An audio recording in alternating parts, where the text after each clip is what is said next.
चमकती आंखों में शोख जज्बे, गुलाब चेहरे पे मुस्कुराहट।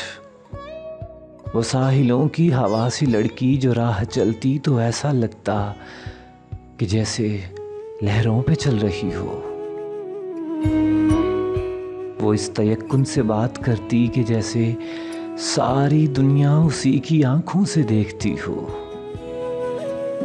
जो अपने रास्ते पे दिल बिछाती हुई निगाहों से हंस के कहती, तुम्हारे जैसे बहुत से लड़कों से मैं ये बातें बहुत से बरसों से सुन रही हूँ।